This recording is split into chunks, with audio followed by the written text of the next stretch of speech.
What are some interesting or fun Christmas traditions you follow? Every year my grandpa reads our family the night before Christmas. He has Christmas ornaments that go along with the book, so everyone was handed an ornament and you put it on the tree when your phrase was read out. Drinking a six-pack alone. I drink anytime my brother annoys me, lol. We used to go to my uncle's house every Christmas morning for a big breakfast and spend time with cousins. But now because of COVID it'll be the first time in like 30-something years that we don't make it. My wife's mom makes surprise balls. Basically you take a crepe paper and roll it around a central big chocolate or ball or something, then layer in coins and fold your dollars and various other little treats as you roll the paper around it. Kids love unrolling them and finding all the things wrapped up in them as they go. We always have an obnoxious amount of frozen food for dinner on Christmas Eve. Cheese sticks, chicken fries, stuffed potato wedges, pizza rolls, pizza bagel bites, jalapeno poppers, hot pretzel bites. I love it. We always make fresh squeezed tangerine juice and cinnamon rolls on Christmas morning. The tangerine juice is something my dad wanted when he was a kid, and his parents started to do for him every year. He did it every year for us, and now I do it every year for my kids. Cinnamon rolls are something my sister started to do for us when she got interested in cooking in middle school maybe. Now, it just wouldn't be Christmas without fresh tangerine juice and cinnamon rolls. Practicing Yule like a goddamned heathen. So my mom growing up was dirt poor, they couldn't afford a big Christmas feast. To still have something that was special they would go out and get tacos. They lived in Southern California at the time and cheap tacos were plentiful. So now we have the family tradition of Christmas tacos. We make them now, but it has always been a fun tradition we have.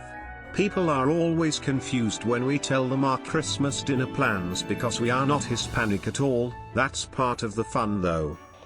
Putting on the pilgrim suit and running around screaming Mike Standish is a Presbyterian.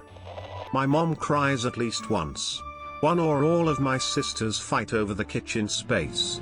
My dad screams at the NBA games. And I drink a full bottle of wine while watching the shit show. It's great fun. We always have a fondue on Christmas Eve. It always develops into a weird drunken fight over molten cheese and is hilarious. We've never had a big Christmas tradition or anything, but there is this one thing. My grandma did it to my mom and my mom does it to me and my siblings, where they would sing I Know Something You Don't Know to us during the month of Christmas until Christmas, making the whole month agonizing until Christmas. We make an advent calendar for my kid. From December 1st until December 24th he gets little gifts, like a chocolate or candies. He wakes up every morning running to the calendar to see what he gets each day. Me and my sister always wake up and open our stockings while we wait for our parents. The Christmas pickle. It started when we were kids. My parents would hide a pickle ornament on the tree and whoever found it first got the pickle gift. The only rule was no touching the tree, i.e. moving branches to see better. It has evolved over the 20 years and now they have to release us kiddos separately and time us to see who finds it fastest. Elbows were being thrown resulting in 10 seconds penalties. The past few years we have done a pickle gift for our parents. My poor mom has never won. I've been a flight attendant for coming up on 3 years now and each year I've spent Christmas working a trip to Hawaii. So that's becoming a tradition for me. It's nice because if I'm not going to be home it feels better being alone on Christmas on a beach getting paid. Every Christmas, until this year, we would all go to my friend's house. People who I didn't even know would go. We all just went and had fun.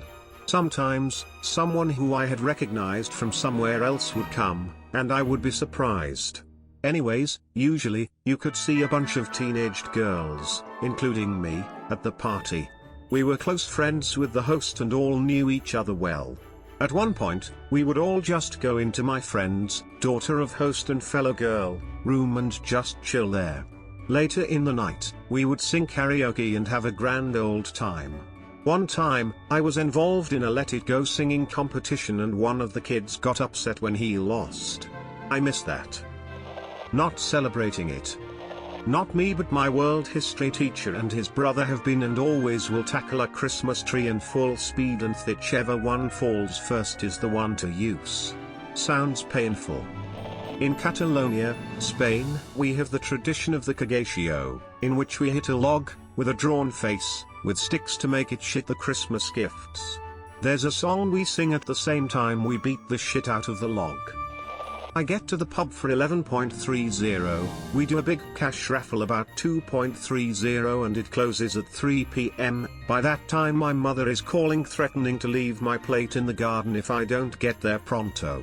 No pub this year, damn corona. We always eat hot sausage on Christmas Eve. Before we went to mass, Mum would always put on some hot sausage in the crock pot with bell peppers and tomatoes. We would come back from church, and the house would be filled with all these savory, warm scents. One of my fondest memories was how warm and inviting the house felt on Christmas Eve. It was so peaceful yet full of anticipation for the next day. You know what I really have fun doing on Christmas Eve? Giving the bad children in our neighborhood to Krampus. He gives them a good home, right? Die Hard must be watched every Christmas Eve. I usually jump in the snow every morning in my underwear. I'd cry, but I've been doing it for a while. I just watch all the old Christmas specials throughout December. Since it has just been me and my kid, without her mum around, we decided that we would do our Christmas celebrating on Christmas Eve. We have her much older brother and his dad come over, and we have a kids' b-day party for baby Jesus. We have traditional kids stuff from where we are, fairy bread, sausage rolls, cocktail sausages, mini pies, and a bunch of desserts. The best part about it is we don't have to deal with cooking on Christmas Day, can open some presents and just chill, knowing everyone is trying to make the rounds, seeing all the family. We may even head to the beach for a swim in the evening. Perfect. Every year, my dad buys all of us a quirky calendar. When my brother, and later I, turned 13, it was a tiddy calendar, smiley face. My wife lets me pee in her sister's butt while wearing a Santa outfit. Good times. When my Mill got remarried, my new Phil started a great tradition. After the kids open presents and we start in on breakfast, he brews a super strong pot of coffee and pours 2 cups and adds a healthy dose of 10-year-old Bushmills and tops with whipped cream. We have like 3 of them and then I pass out into the most perfect Christmas nap. It's so great. Me and my sister always used to go outside on Christmas Eve and sprinkle reindeer food on the grass. It was just oats, sugar, and shiny glitter stuff mixed together, but we were told it helped the reindeer out. Every year, I would wait for the Santas to come give me presents and then go cheer my mom up for a while. Celebrating people's cake days like yours. Advent calendars for sure. I'm 28 and had to buy my own this year. Usually my mum bought them for me and my siblings. My nan also used to get me one to keep at her house, and when I'd be there for a weekend I ate a week's worth, and boy, if I could bottle that feeling and sell it I'd make a fortune. My mum also used to sneak into mine and siblings' bedrooms late Christmas Eve and leave a present at the end of our beds. Usually chocolates or new pajamas. I still have a Hello Kitty set from 6 years ago. I used to help my nan decorate the tree with years worth of collected baubles to represent family members. I was a little wooden bear smile, but since Grandad passed a couple years back she's not too fussed and usually visits her sister in Canada. She's missing out this year due to COVID. I'm trying to get a new BFF bauble tradition going. I bought last year and she forgot, and we both couldn't this year. Best of 5? Growing up, all the grandkids would go to my grandparents' house and we'd sing Christmas carols together on Christmas Eve. It was always a fond memory of mine, but once we were older it stopped. I'd love to have that tradition again with my own kids one day. My family always write funny Christmas tags on the gifts for each other, usually a reference to something that happened during the year, an inside joke, or a reference from some show or series that that person likes. For example, I always lose my earbuds, so a tag for me might say to Decaf Grace, from Your 20 Lost Earbuds. My family eats Chinese takeout for Christmas dinner every single year. It is my all-time favorite tradition and one I have carried over into my own home with my kids.